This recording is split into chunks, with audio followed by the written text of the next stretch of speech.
அப்போ எனக்கு வந்து இந்த பூல் டேபிள் விளையாடுறது கூட பிடிக்கும். அந்த இடத்துக்கு போகிறது, அப்படி நம்ம எங்கெங்கேயோ போவோம்.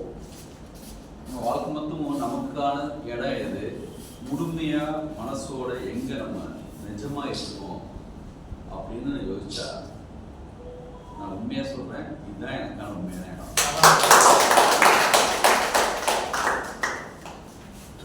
இந்த பாசாங்கு இல்லாமல் உண்மையாக நிஜமாக அவ்வளவு அன்போட இந்த இடத்துக்கு நான் வந்திருக்கேன். இங்கே வந்திருக்கிற ஒவ்வொருத்தங்களையும் நான் அவ்வளவு நேசிப்போடையும் மிக அன்பாகவும் பார்க்குறேன். மிக்க நன்றி. இந்த மாதிரி ஒரு நிகழ்வை வந்து நடத்துகிற வாழ்க்கை மொத்தமும் கைக்குக்காகவே இந்த அர்ப்பணிச்ச மாதிரி இருப்பார் முருகேஷ். பாருங்கள், நான் டயட்லாம் ஆகுதுக்கு முன்னாடி திருச்சேரியில் ஒரு கைக்கு கவிஞ்சிருக்காருன்னு எனக்கு தேடி வந்து பார்க்க வந்து கேட்பாருங்க. அந்த ஒரு கைக்கு படிச்சு கைக்கு அது செய்யும். அதே மாதிரி ஏர்வாடி அவங்க ஐயா பற்றி சொல்லணும்னு சொன்னால், என்னுடைய முதல் 91 என்னுடைய முதல் கை நீட்ட கவிதை அப்போ எழுதுவேன். கைக்கு வந்து விகடனில் வரும். அந்த நீட்ட கவிதை வந்து செருப்புங்கிற தலைப்பில் வந்து அமிர்தசரவில் வந்து வந்துச்சு. நான் உட்காந்து நீங்கள் ஒரு சௌகரியமாக பேசுவேன், கொஞ்சம் இறக்கலாமா இதை எல்லாருக்காகவும் ஒரு தோலமே இருக்கும். இது ஏதோ ஒரு அந்தரத்தில் இருக்கிற மாதிரி ஒரே நம்ம மனசோட பேசுவோம். அதுக்காக நான் உட்காந்து பேசுகிறேன். அதையா ஏன்னா என்னுடைய அந்த ஏப்ரல் மாத இதழில் வந்து 91 அமிர்தசரவில் வந்து அந்த கவிதை அமிர்தசரவில் அந்த கவிதை செருப்புங்கிற பேரில் ஒரு கவிதை. என்னுடைய செருப்பு வந்து ஒரு கல்யாண வீட்டுக்கு போகிறப்போ நண்பரோட போயிருக்கேன். சாக்கோடை பக்கத்தில் ஒரு ஊரில் அங்கே வந்து தொலைஞ்சிச்சு. புதுசாக அப்போ தான் வாங்கிட்டு போயிருக்கேன். சரின்னு ஃப்ரெண்ட்ஸ் எல்லாம் காலேஜ் படிக்கிற பசங்களோட திரும்பி அந்த செருப்பு போயிடுச்சுன்னு சொல்லிட்டு ஒரு ரவுண்ட் அப்படி அடிச்சு திரும்பி வரும்போது என்னுடைய செருப்பை போட்டுட்டு யார் எடுத்துட்டு போனானோ அந்த பையன் அவங்க நடந்து வரான். அதாவது அடுத்தவன் செருப்பு போட்டு நடந்து வந்தா எப்படி இருக்கும், அது நடக்கவே தெரியுது. அவன் ஃப்ரெஷ்ஷாக வந்து காலை வந்து தூக்கி வைக்கிற விதமே வேற மாதிரி தான் வருது. நான் இங்கேருந்தே பார்த்துட்டேன். பசங்க சொல்லிட்டு என்னோட செருப்பு தானே அதனால போட்டு வர்றாங்க. நான் ஒன்றுமே பண்ணல. இது வந்து படத்தில் வைக்கிற சீன் மாதிரி இருக்கும். நான் நேராக போனேன். நான் முன்னாடி போய் நின்னேன். அப்படியே கழட்டி வச்சுட்டு நடந்து போயிட்டே இருந்தான்.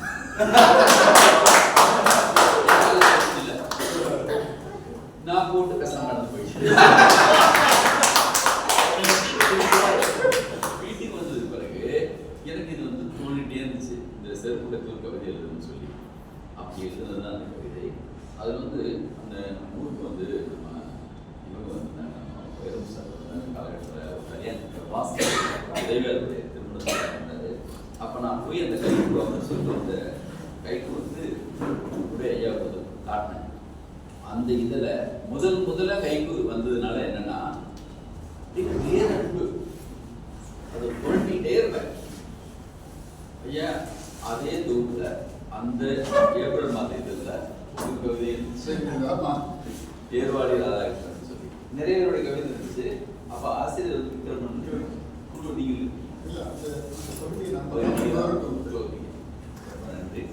அந்த இதுல ஐயாவுடைய கவிதை இருந்துச்சு. அந்த பேர் எனக்கு வந்து அப்பவே எனக்கு வந்து அது யாருடைய கவிதை வந்துச்சு, விளம்பர பக்கம் என்ன, அதுல இருக்கிற படங்கள் என்ன. ஏன்னா எங்க வீட்டுல படிக்க தெரியாதவங்க கூட்டு வச்சு அமிர்தசரவில் கவிதை தெரியல, அந்த ஒரு மூடு தான் இப்போ. வந்து ஊர்ல போஸ்ட் ஆஃபீஸ்ல வந்து நம்ம அண்ணன்ட்ட வந்து வரவங்க தம்பி வந்து புக்கு வந்துருக்குங்க, விகடனத்து கவிதை வந்தால் 3 வரிக்கு 30 ரூபா பணம் வரும். முதலே ஒரு கடிதம் பண்ணுறோம் உங்களுக்கு கவிதையை பேசுகிறாங்க. அது பெரிய சந்தோஷம். அந்த 3 வரி கவிதை விகடனில் வந்தப்போ நமக்கு ஏற்பட்ட சந்தோஷம் 30 கோடி ஒரு செக்கு ஒரே செக்காக வாங்குறப்ப நமக்கு அந்த சந்தோஷம் அந்த மகிழ்ச்சி தான் நம்மளை வந்து இயக்குது. இங்கே கொண்டு வந்திருக்கு. மறுபடியும் தொடர்ந்து நமக்கு வந்து இந்த 30 வருஷமாகும். சென்னைக்கு வந்தது பிறகு 92 நான் அந்த இந்த பக்கத்தில் கோயம்பேடு அப்போ தான் அது திறக்கலை, இந்த கோயம்பேடு மார்க்கெட்லாம். அந்த கோயம்பேடு திறக்காத ரோஹின் ராயன் தேட்டர் பக்கத்தில் நான் ஒரு நண்பருக்கு பக்கத்தில் தான் நான் வந்து அந்த ஏரியாவில் குடியிருந்தேன். ரோஜா, சூரியன் இந்த படங்கள்லாம் அந்த டைம். அப்போ இருந்து இப்போ வரைக்கும் நம்ம நண்பர்கள் அறையில் இருந்த வசந்த பாலன், விருதாசாரதி, மணிபாரதி, அப்புறம் வந்து யார் வந்தாலும் எங்கள் முத்துக்குமார், விவேகா, நம்ம நண்பர்கள் எல்லாரோடையும் உட்காந்து, நந்தா பெரியசாமி எல்லாரோடையும் எங்கெங்கேயோ எழுதுற கவிதைகளை பற்றி பேசிக்கிட்டே இருக்கும். யார் யாரோ வந்து அந்த மாதிரி எங்கேயோ படித்த கவிதைகள் நம்மளையும் இப்போ வந்துருப்பாங்க. விகடனில் கைக்கு கவிதை போட்டு வச்சா நாங்கள் எல்லாமே அதில் கலந்துப்போம். நைட்டு இரவுலாம் மொத்தமாக உட்காந்து அந்த கைக்குக்காக உட்காந்து பேசுவோம். அது வந்து தேடி தேடி எங்கெங்கேயோ யாரோட கவிதையை முத்துக்குமார் எடுத்து வந்து சொல்லுவான். இன்னைக்கு இப்படி ஒரு கவிதை ஒன்று கேட்டேன் அப்படின்னு. கேட்குற அந்த நிமிஷம் இருக்குல்ல, புதுசாக ஒரு அந்த 3 வரி தான் புதுசாக கேட்டோடனே என்ன மாதிரி இருக்குப்பா, என்ன மாதிரி எழுதுறாங்க. அப்போ அந்த காலகட்டத்தில் கேட்ட கவிதைகள் முக்கியமான ஒரு கவிதை வந்து பேர் மறந்துடும், யாருன்னு தெரியாது, ஆனால் கவிதை மைண்டில் இருக்கும். வந்து அகவைதியாக சொல்கிறேன், புவியரசையார் சொல்லுவார், நம்ம கவிதையை வந்து அகவைதியாக சொல்லலாம், ஏன்னா மைண்டில் அப்படியே இருக்காது. கூட்டுக்குழு குடும்பக்காரன் கண்டுபிடித்தது வந்து ரப்பர் வளையம் ஒரு கவிதை. கூட்டு குடும்பக்காரன் கண்டுபிடித்தது ரப்பர் வளையம் ஒரு கவிதை. அப்போ கேட்டது அந்த சென்னையில் வந்து நாங்கள் சாரதாமத்தில் இருந்தப்போ கேட்ட கவிதை. அது மாதிரி வந்து இந்த தொகுப்புலேயே நான் வந்து முன்னுரையில் எழுதியிருப்பேன். சடசடவென்று, அதாவது பென்சிலை செய்யும் போதெல்லாம் சடசடவென்று எங்கோ காடுகள் முறையும் சத்தம் கேட்கிறது. என்ன ஒரு கவிதை. அப்புறம் வந்தப்போ கேட்ட ஒரு சில ஆரம்பத்தில் 30 வருஷம் முன்னாடி கேட்ட ஒரு சத்தம் இன்னைக்கு வரைக்கும் அதை ஈடு செய்யறது மாதிரி கவிதைகள் ஒரு சில கவிதைகள் நம்ம கேட்கவே இல்லாத மாதிரி இருக்கும். இதெல்லாம் ஐயா வந்து மின்மினிகள்னு சொல்லிட்டு யூனியன் இதில் எழுதின ஒரு இதில் எழுதியிருப்பாரு. அந்த நாட்டு நடும் பெண்களில் பாடலில் மட்டும் செயல்படுத்திருக்கவில்லை. என்ன ஒரு அந்த அதை நம்ம அந்த கைக்கு புரியும் போது நமக்கு இருக்கிற எப்பயுமே கைக்கு அரங்கத்தில் ஒரு பாடலில் சத்தமே இருக்கு. நம்ம பயப்படவே கூடாது. நம்ம கைதட்டுறதுக்காகவே நம்ம இந்த வேலை செய்யக்கூடாது. அதுக்காக கைத்தட்டாமல் இருக்கணும் அவசியம் இல்லை. அது ரசனை தான். ஐயா பொங்கி சொல்றீங்க இல்லையா, அது புரிஞ்சவொடனே அது அதை ஏற்படுத்தக்கூடிய அந்த அந்த அந்த அந்த சந்தோஷம் இருக்குல்ல. நான் ஆரம்பத்தில் பெகினிங்கில் 20 வருஷமாக கேட்ட கவிதைகள் ரொம்ப மனசில் இருக்கிற ஒரு சில கவிதைகளாக இருக்கும். அது வந்து இத்தனை முள்ளிருந்தும் ஒரு முள்ளில் சிக்கியது மீன். இது வந்து நான் முருகேசன் அடிக்கடி நம்ம பேசியிருப்போம், இதை பற்றி சொல்லிகிட்டே இருப்போம். முருகேசன் மிக அற்புதமான கவிதைகள், அறிவுமதி என்ன அற்புதமாக எழுதுவார். நிறைய கைப்பு கவிஞர்கள். அப்போ ஆடல் அரசன் ஒரு எங்கள் ஊர் பக்கத்தில் அவர் வந்து அவருடைய முக்கியமான ஒரு கவிதை இருக்கு. அப்புறம் சுகுமாரன் அவர்களுடைய ஒரு கவிதை வந்து கைக்குள்ள வந்து ஊன்று ஒளியில் இருக்கிறது குருடனின் கண், ஊன்று ஒளியில் இருக்கிறது குருடனின் கண் வச்சு போகிறாங்க. ஒன்றுலேயும் அதான் கண்ணு.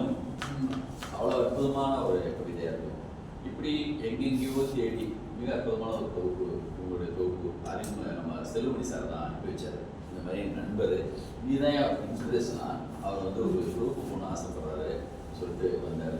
இங்கே என்னுடைய இன்ஸ்பிரேஷன் சொல்லிட்டு இன்னொரு தம்பி சொல்கிறாங்க, எங்களுக்கெல்லாம் அறிமுகம் என்ன வந்து நம்ம அப்துல் ரஹ்மான் ஐயா இவங்கெல்லாம் வந்து என்னென்னா எங்களையெல்லாம் எழுத தூண்டின மாதிரி ஏதோ ஒரு வகையில் அங்கே ஒரு நெருப்பை நம்ம வந்து நம்ம லேசாக எங்கேருந்தோ எடுக்கணும், நம்மகிட்ட இருந்து யாரோ ஒருத்தர் நெருப்பு எடுக்கிறாங்கன்னு சொல்வதே வந்து மிகப்பெரிய ஒரு தொடர்ச்சி தான் எப்பவுமே. இது வந்து அது வந்து தொடர்ந்து அது இயங்கிட்டே இருக்கும்போது ஒரு தொகுப்புக்கும் இன்னொரு தொகுப்புக்கும் நம்ம வாழ்க்கையில் ஏற்படக்கூடிய லாபம், நஷ்டம், வெற்றி, தோல்வி எல்லாத்தையும் கடந்தும் நம்ம இதை இயங்கிக்கிட்டே இருக்கும்போது அது கொஞ்சம் கொஞ்சமாக வந்து அந்த அந்த பயன்படுத்தி வந்துகிட்டே இருக்கும். நீங்கள் கேட்குற அதே குயில் சத்தம் நான் வந்து ஒவ்வொரு முறையும் வந்து என்னன்னா, நான் ஒரு கவிதை எழுதியிருப்பேன். வீட்டில் நிகழ்ந்த மரணம் அறியாமல் எப்போதும் கூவி கொண்டிருக்கிறது குயில். அந்த குயில் சத்தம் எப்பயும் இதுதான் நம்மளோட மனநிலை தந்த மாதிரி அது மாறிட்டே. ஒருத்தர் எழுதியிருந்தான், இதில் வார்த்தை ஜாலங்கள்லாம் இருக்காது, மடங்கள் இருக்காது, சொற்கள் வந்து எவ்வளோ அழகான ஒரு கவிதை, ஒரு உணர்வு. வயலை விட்ட பிறகு பறவையின் கானம் வேறு மாதிரி கேட்கிறது. அன்னைக்கு அந்த சத்தம் அவங்க எப்படியா கேட்கும். ரொம்ப நல்லா இருந்துச்சு பேசி, ரொம்ப அழகாக சொன்னீங்க. ஆனால் ஐயா சொல்லுவார், நீ எழுதிக்க அமைதியாக இருக்கு. நிறைய பேர் வருவாங்க, நீ அமைதியாக வேடிக்கை பாரு, நீ எதை நினைச்சு எழுதுன்னு அவங்க சொல்லணும் அவசியம் இல்லை. நீ தான் நான் சொல்ல விளையாட்டுக்கு நான் அமைதியாக செஞ்சிரு மாதிரி கபா கபா அப்படிங்கிற மாதிரி பேசுகிற மாதிரி பேச்சு எந்த சொல்ல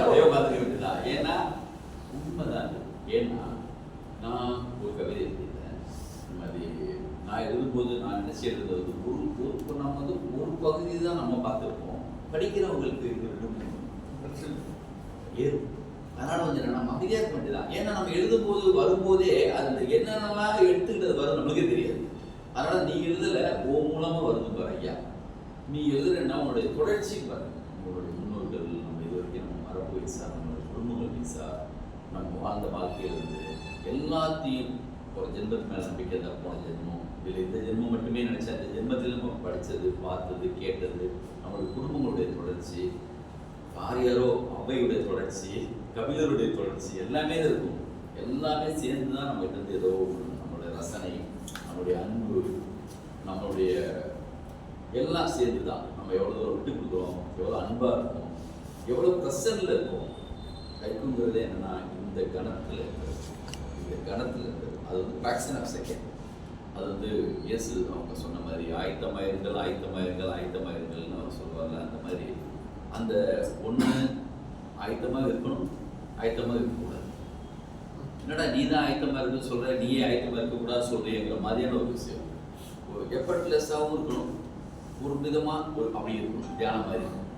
அதனால தான் ஓசோ தியானத்துக்கு பக்கத்தில் இருக்கிற எல்லாருமே வந்து என்னென்னா இந்த கக்கு ஒரு முடிச்சுக்கிட்டு அப்படியே வந்து பாஷோவும் சரி ஓசோவும் சரி, இந்த உலகம் மற்றும் ரவிசங்கர் வந்து அவர் வந்து தியானத்தில் இருக்கிறவர். அவர் கைக்கு சார் தான் வந்து மாநாடு நடத்துகிறாரு. உலகம் மட்டும் இருக்கிற எல்லாரையும் கூப்பிட்டு வச்சு கைக்கு பற்றி பேச வைக்கிறாரு. நான் அவரை சந்திக்க போயிருந்தேன். அவர் இடத்துல உட்காந்து நான் எனக்கு பிடிச்ச கைப்பு எல்லாமே அவருடைய சிஷியர்கள் எல்லாம் இருந்தாங்க. அந்த கைப்புகளை நான் சொன்னேன். அது மாதிரி இந்த நூல் வந்து சின்ன கூப்பிட்டு படைப்பில் வந்து நம்ம அதில் தொகுப்பு போடலான்னு சொன்னோடனே சரி சின்ன போடலான்னு சொல்கிறது. பிறகு என் கைக்கு ஒரு நூல் வந்துச்சு. நான் ரொம்ப பேட்டியை சொன்னேன். இந்த சிக்னேச்சரான பாட்டுன்னு சொல்லிட்டு ஓசோ போட்டுருக்காரு, எங்கேயுமே கிடைக்க மாட்டேங்குது, அதை நான் தேடி இருக்குன்னு சொன்னேன். நம்ம தேடி இருக்கும் போதே நம்மளை அந்த விஷயமும் தேடி இருக்குன்னு சொல்லுவாங்கள்ல, அது நிஜம்தான். பேட்டியை பார்த்து ஒரு நண்பர் வந்து அந்த புக்கு கொண்டு என் கையில் கொடுத்தார். மிக அற்புதமான ஒரு தொகுப்பு. அதில் ஒரு யூஸ் பண்ணது பேப்பர் வந்து அப்படி இருந்துச்சு. ஆன்லைனில் பார்த்தா அந்த புக்கு வந்து 24,000 ரூபாய். இவ்வளோ வெளியுமே ஒரு புக்கு புரட்டம் காடுகளை பற்ற மாதிரி அதில் இருக்கிற இந்த பேப்பர் வந்து அவ்வளோ அற்புதமாக இருக்குது. சரி, நான் ஜின்னா கூப்பிட்டு கேட்டேன், என்ன அந்த பேப்பரை பார்த்தீங்களா எவ்வளோ அற்புதமாக இருக்குது, நம்மளாம் இங்கே போட முடியுமா, அந்த புக்கெல்லாம் எவ்வளோ அழகாக இருக்குது, இந்த பேப்பர் கிடைக்குமா ஜின்னா பார்க்க முடியுமான்னு சொன்னேன். பார்த்தா அவர் எதை பற்றி கவலைப்படல, அந்த பேப்பரையும் உள்ள கொண்டு வந்தார். புக்கு வித்தா ஒரு பதிப்பகத்தில் உள்ளவங்க சந்தோஷம் தானே வரும். ஜின்னா வந்து அண்ணன் 1000 காப்பி வித்துச்சுன்னு வருத்தமாக சொன்னார். என்ன ஜின்னான்னு பார்த்தா 1000 வித்தா அவருக்கு ஒரு புக்கில் 500 ரூபா நஷ்டம் சொன்னார். இல்லைன்னா வேணும்னா வந்து இதை வந்து அப்படியே குறைச்சி ஒரு இதே விலைக்கு கொஞ்சம் வேற ஒரு பேப்பரோட நீங்கள் போடுங்க. நான் ஏன் நீங்கள் வந்து இது பண்ணுறீங்கன்னா இல்லைண்ணே ரீச் பண்ணுவேன். நான் இந்த புத்தகத்தை பொறுத்த வரைக்கும் இது என்னுடைய இதான் நினைக்கிறேன், ஒரு மரியாதையாக நினைக்கிறேன், அதை அப்படியே கொண்டு வருவேன் சொல்லிட்டு அப்படியே தான் வித்துட்ருக்காரு. அதை பற்றி எங்களுக்கு இலக்கியத்துக்காக வந்து அவங்க மிகப்பெரிய வேலைகளை செஞ்சுட்டு இருக்காங்க. ஒரே வருஷத்தில் இந்த மிக அற்புதமாக இந்த வந்து தமிழ் புத்தகம் சரி, அழகான ஓவியங்கள் அவ்வளோ அழகாக கொடுத்துட்டாங்க. மிக அற்புதமாக இந்த நூல் கொண்டு வந்திருக்காங்க. ரொம்ப சந்தோஷம். அதாவது ரொம்ப நேரங்கள் வந்து நானும் இரவு 8 மணி ஆனாலும் சரி தான், அது வெண்ணிலாவுக்கும் நான் கவிதை தோணுனா எந்த சுழிப்பாரில் தான் 3 மணி சொல்லுவேன். அதே மாதிரி முருகேசுக்கும் நான் வந்து எப்பயுமே வந்து கைகோவை பற்றி பேசிட்டே தான் முருகேசு சொல்லுவேன். அவர் நான் அப்துல் ரஹ்மான் ஐயாவோட கூட அப்படி பயணிச்சுட்டே இருக்கிறாங்க. ஈரோடு தமிழ் கூட கொஞ்சம் கூடுதலாக அப்போ பயணிப்பாங்க. இது வந்து இதில் மிக இதுக்காகவே வாழ்கிற மாதிரி ஒரு இருக்கார். நான் எனக்கு தெரிஞ்ச கைகோவுக்கு எங்கெங்கெல்லாம் போய் எவ்வளோ பெரிய வேலைகளை செஞ்சுட்டு இருக்காங்க. வாழ்த்துக்கள் முருகேசு. இது வந்து எந்த பாராட்டுகளும் கிடையாது, நம்மளுடைய சந்தோஷத்துக்காக நம்மளுடைய விருப்பத்துக்காக செய்கிறது. இதில் எந்த பெருமையும் கிடையாது. உண்மையிலே என்ன அவங்க சொன்ன அந்த கவிதை நான் வந்து எங்கள் ஆசிரமம் ஒன்றுக்கு ராமச்சந்திராமேசன் சொல்லிட்டு மணப்பாக்கம் அங்கே இருக்குது. இது வந்து ஹைதராபாத்தில் ஒரு ஆசிரமம் இருக்குது, ஹார்ட்ஃபுல்னஸ் மெடிடேஷன். அங்கே தியானத்துக்காக போயிருந்தப்போ அந்த ஹோட்டலில் தங்கியிருக்கேன். உள்ளே இருக்கிற ஹோட்டலில் அப்போ விண்டோ அப்படி ஓப்பன் பண்ணால் அப்படியே எம்டியாக இருக்கு. வானம் மட்டும் கண்ணில் தெரியுது. சடனாக ஒரு பறவை பறந்துச்சு. அப்போதான் எனக்கு தோணுச்சு, இந்த பறவை பறக்கிறதுக்கு முன்னாடி லைனாக இருந்துச்சு. ஒரு வானத்துக்கே நான் வானன்னு உணர்றதுக்கு ஒரு பரவத்தை ஏற்படுது. இப்போ நான் பேசுனா அதை ரசிகர் எழுதிடலாம், அதை ரசிக்கிறதுக்கு ஒருத்தர் இன்னொருத்தர் இல்லாதப்ப அது வந்து பெருமையாக இருக்கு. அந்த மாதிரி இது என்னுடைய எனக்கு தோண கணத்துல தோணுது. நான் விளக்கமே சொல்லக்கூடாது சொல்லிட்டேன்ல, அவங்க சொல்லும்போது இன்னும் நிறைய சொன்னாங்க. அப்படிதான் ஒவ்வொருத்தங்களும் எடுத்து சொல்லுவாங்க. ஒன்று சொல்ல வரேன்.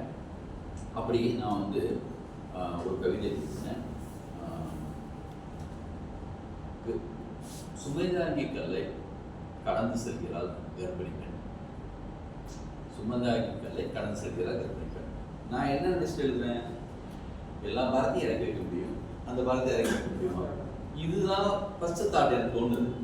நான் விட்டேன் சார், ஏன் விளக்க சொல்லக்கூடாது, ஐயா சொன்னாரு லேட்டாக சொல்கிறேன். ஒருத்தரும் சொல்கிறாரு, என்ன இவ்வளோ டைமண்ட்ஸ் எழுதிருக்கீங்க, கர்ப்பத்தோட இருக்கிற ஒரு பெண் வந்து ஊரில் இறந்துட்டா அதுக்காக சுமதாங்கி கல்லை வைப்பாங்க. இந்த உண்மை எனக்கு தெரியாது.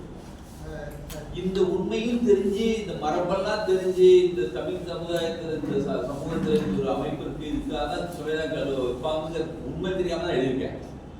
நான் இப்போ அமைதியாக இருந்தோடனே இந்த கவிஞன் என்ன பாருங்க எழுதிட்டான் அப்படின்னு அதை எடுத்து சொல்லும்போது அப்போ செந்தில் மாதிரி தான் அமைதியாக நம்மளை இது மேலும் வந்து ஏன்னா உட்காந்து திங்க் பண்ணிட்டு இருக்கும்போது ஒரு பறவையுடைய சேடம் வந்துட்டு போகுது. அதை வந்துட்டு போன உடனே சடனாக தோணுது, சட்டனா எதையாவது உணர்த்தி விட்டு போயிடுது ஒரு பறவை இல்லை அப்படின்னு நான் எழுதினேன். இது அந்த போனப்போ எனக்கு என்னென்னமோ தாட் ப்ராசஸ் இருக்கு. ஐயாவுக்கு ரொம்ப பிடிச்ச கவிதை அப்துல் ரஹ்மான் ஐயா, ரொம்ப அற்புதமான கவிதை. அடடா போட்ட ஒரு கவிதையில் இது ஒரு அடடா, இது ஒரு அடடா கவிதை. வயல் முழுக்க வண்ணத்து பூச்சிகள் என்ன செய்ய கலை பறிக்க வேண்டும், அந்த கவிதையும் ஐயாவுக்கு ரொம்ப பிடிக்கும். அது மாதிரி ரொம்ப வீட்டுக்கு போனால் எவ்வளோ நேரம் போவோம் அப்படின்னு நமக்கு தெரியாது.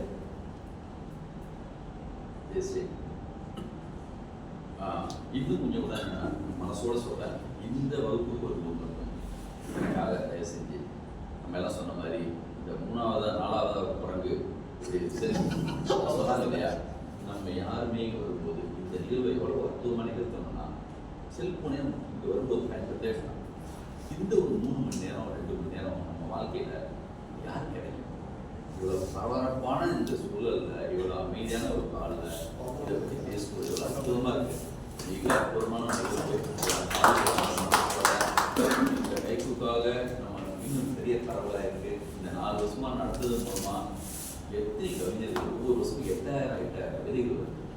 பாபு அவங்க வாங்கியிருக்காங்க ஒரு வருஷம், ஒரு வருஷம் 2 வருஷமா, ஒரு வருஷம் நான் தயார் பண்ணுவது இந்த வருஷம் வாங்கியிருக்கேன்.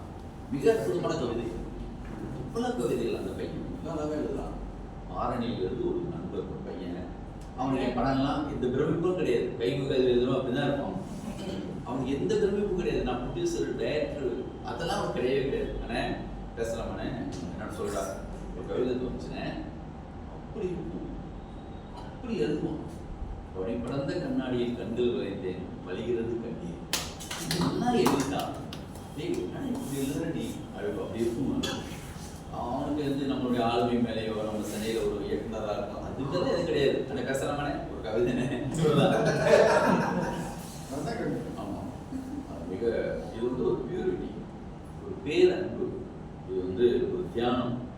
இது வந்து கைக்குங்கிறது வந்து வெறும் 3 வரிகள் கிடையாது.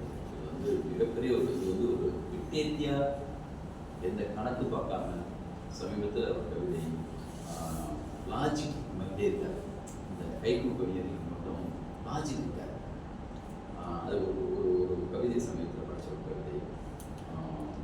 குழந்தை சூரியன் நோக்கி வச்ச அந்த ஏதியில் குழந்தை வந்து மறைஞ்ச ஓவியத்தில் 3 படிக்கட்டு. அது எப்படி 3 படிக்கட்டில் சூரியனுக்கு போக முடியும்? அதெல்லாம் குழந்தைக்கு தெரியாது.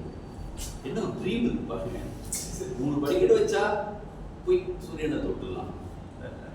இப்படி எது நிகழ்ந்தாலும் அது மோர் பாசு தான். எப்படி ஆண்டாளுடைய திருப்பாவையில் இருக்கிற ஒவ்வொரு வரியும் வெளிச்சமா இருக்கும், எப்படி வந்து ஒவ்வொரு சூழலோட நிகழ்ச்சியாக எல்லா சொற்களுமே அப்படி ஒளி பொருந்திய சொற்களாக இருக்கும். ஒரு நல்ல நல்ல ஒரு மிகப்பெரிய ஞானி கண்களுக்கெல்லாம் அப்படிதான் தெரியும், குறையே தெரியாது.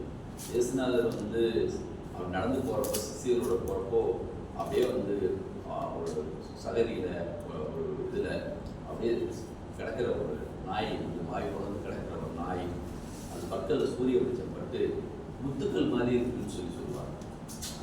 ஒரு கைக்கு கவிஞனுடைய பார்வையில் இந்த மாதிரி முத்துக்களாக தான் தெரியும். அப்படி ஒரு வெளிச்சத்தோடு தான் எப்பயுமே வாழ்க்கையில் இருப்பான்.